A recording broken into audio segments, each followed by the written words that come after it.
All right, everyone. Thank you for tuning in.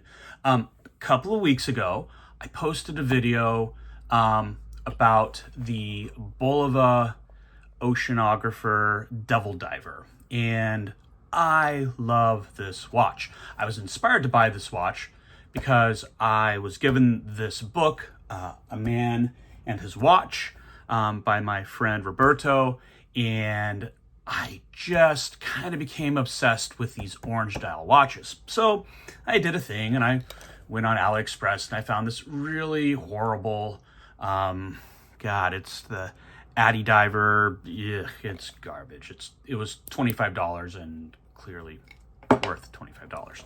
But I'll tell you, I just have worn this watch constantly. I love the orange dial. Everything about this watch just excited me, just got me jazzed. So everything from the case to the dial to the look. So it really got me just so excited about the Doxa. And originally, I just couldn't see spending that kind of money on a watch. But the more I wore this Bulova, the more I just loved it. So I did a thing. I found myself a Doxa.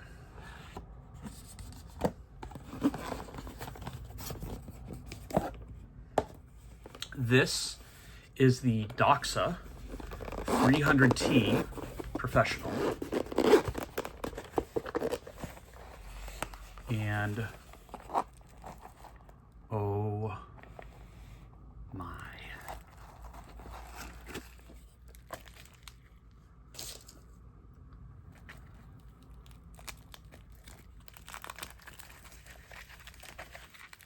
Okay, so just a very quick comparison.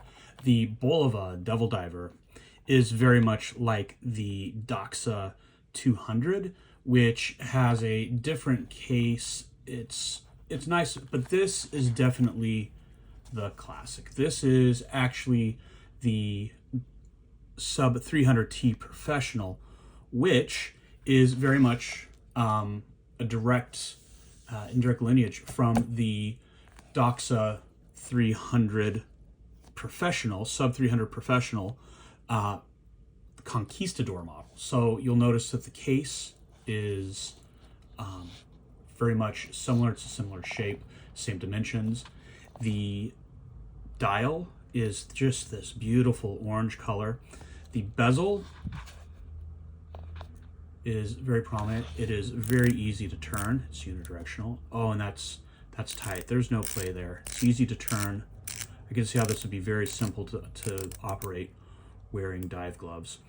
The case does have a helium release valve.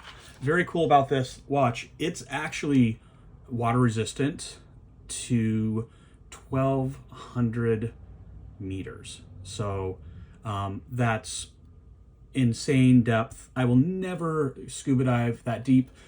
This isn't just a dusk diver for me. I'll be wearing it when I go snorkeling and scuba diving and kayaking and playing in the water. So it'll get used, but I will never have use for a helium escape valve because the reality is I don't do any of that saturation diving. However, this watch is fully capable of doing that.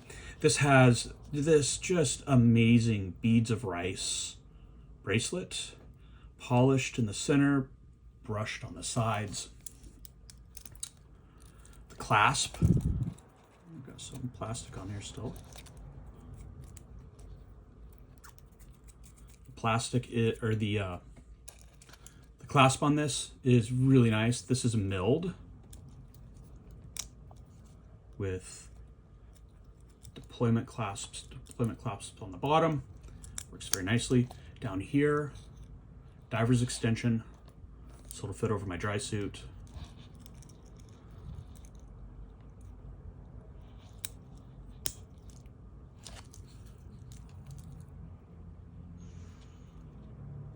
I love the color on this.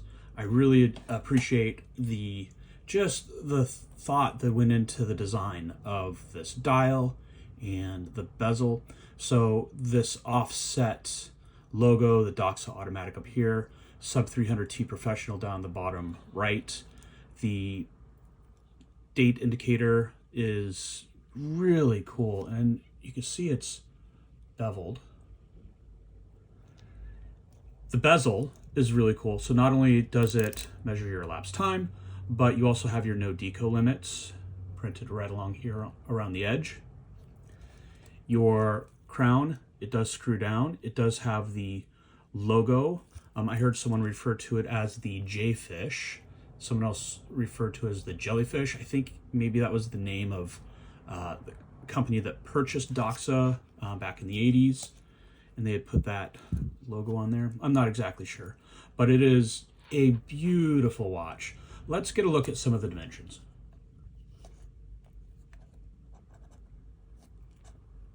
.2, let's call it 44.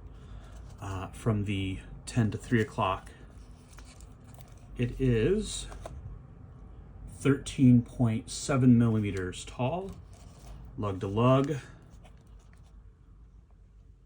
Comes in at 44.6. The bezel,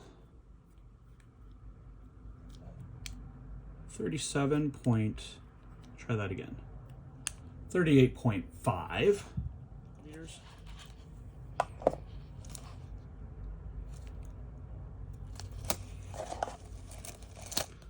Let's take a look at this bracelet. Bracelet at the lug, 22.2. Tapers down to a 19.6, and then the clasp actually is 21.7. Interestingly, the bracelet itself actually is not that wide, so if you were to replace this, it's actually about a 19.7. So 19.7 at the lugs, between the lugs, but it very nicely flares. So that case line just really follows nicely that into that bracelet. So the movement on this watch is the ETA 2824-2. This has 38-hour power reserve. It's beating it 28,000 vibrations per hour. I mean, this is a pretty good watch. Now, here's the thing: the Sub 300 is cost certificated. This is not, and that's why there's a little difference in price. So this watch movement has not been sent out for chronograph certification or anything like that. This is just a straight ETA 2824. Diving into some of the details on this watch, one of the first things you'll notice is this second hand sweeps really nicely, and actually you'll notice it actually comes out to the very edge of those indices, so it completely covers all of those second pips and the minute pips there are the marks. The minute hand is significantly larger than your hour hand. The hour hand is very small, it's slight, and that's okay. You know, when I'm diving, I want to know the minutes. I'm not necessarily concerned with the hours. And this hour hand is large enough for me to be legible. And actually, it kind of helps me with just being able to accurately, like, okay, that's the hour, that's the minute.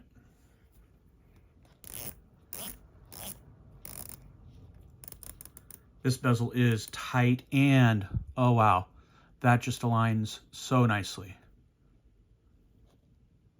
That is great.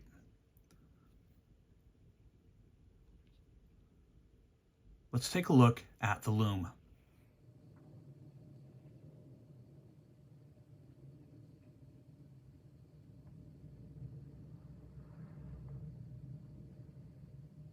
Off camera, I did remove one link.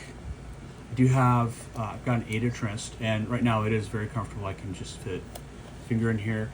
And I do have that dive adjustment on the back, so I can always click that if I want to throw on my dry suit or a wetsuit. Wetsuits are thicker than your dry suit, so I probably won't need to do any adjustment for the dry suit because it's just a latex seal, which is pretty thin. my initial thoughts, oh my God, this is a beautiful watch. This is pressing all of the right buttons. I put this on, I want to go diving. I just want to go scuba diving right now. I just want to go pretend I'm Dirk Pitt in a Clive Cussler book and go find some hidden treasure. This has a very cool 1970s dive watch feel to it. It's a very cool vibe. This is, again, based on the Conquistador by Doxa, which was just that amazing, iconic watch. This style watch was worn by Jacques Cousteau and his team. I really wanted to find one of the aqua lungs, but they made some of these a few years ago as a limited edition, and there were only a handful, and they're going for serious money. This is brand new. This is in production, so it's not limited edition, but it feels special. So again, Doxa Sub 300T. I just love this watch. So I'm going to wear this watch for a while. I'll probably do a follow-up. Again, I really like that Oceanographer Double Diver in orange. That watch is amazing, and after having worn that for a couple weeks, I just knew I wanted to go and get the Doxa. And I'm just so happy with this purchase. I'm just so excited. I can't wait to get this high into the rotation. So yeah, I'll do a follow-up and let you guys know how it wears. How I already like this Beads of Rice bracelet. I can feel it's going to be really comfortable. So I'll do a follow-up video, maybe a little comparison between the Doxa and the Double Diver. Anyway, thanks for watching. I hope you enjoyed. If you did enjoy, please hit that like button and subscribe to the channel.